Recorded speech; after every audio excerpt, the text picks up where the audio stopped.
Many thanks for joining us on the newsroom. I am Okpayemi Owoshini, and these are the stories we're tracking at the moment.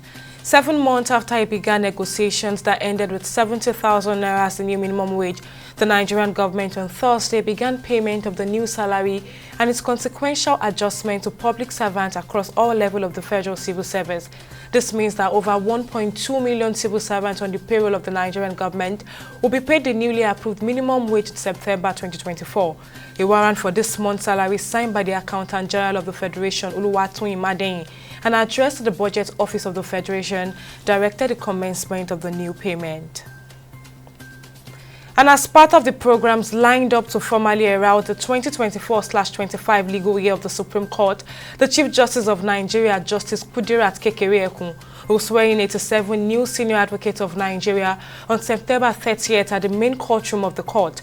A statement by the Director, Information and Public Relations, Festus Akondi, on Friday said that the CJN will deliver a State of the Judiciary address with a view to highlighting the performance of the Supreme Court in particular and the Nigerian judiciary in general in the 2023/24 legal year. And tragedy has struck Niger State as floods have claimed the lives of 11 people, devastated communities and caused extensive damage across 19 out of the 25 local government areas in the state. The floodwaters have swept away a staggering 118,692 farmland, plunging many residents into uncertainty as their means of livelihood has been severely impacted. The widespread devastation has also affected a total of 34 communities, leaving 41,192 people in dire need of relief and support. And the wife of Akwa Ibom State Governor Umo Eno, Patience Umo Eno, is dead. The State Commissioner for Information, Ini Obong, announced the First Lady's death in a press statement issued in the early hours of Friday.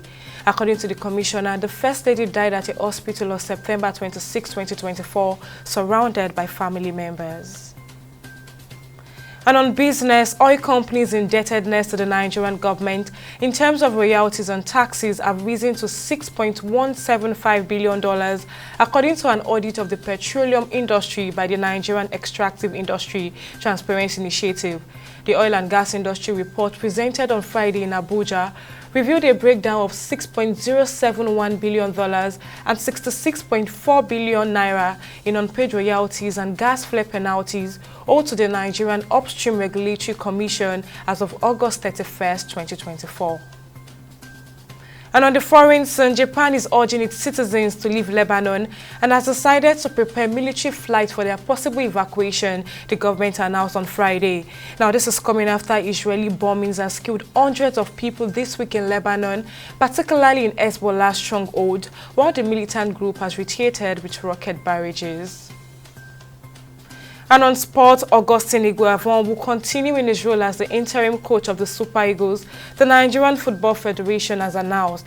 NFF disclosed this in a statement on X on Thursday, saying the appointment followed a recommendation from the NFF's Technical and Development Subcommittee.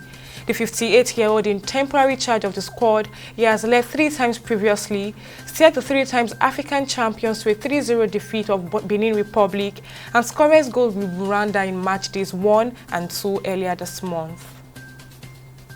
And these are the stories making the round from our newsroom at this time. We'll update you at the top of the hour. I am Okpayemi Owoshini. See you next time.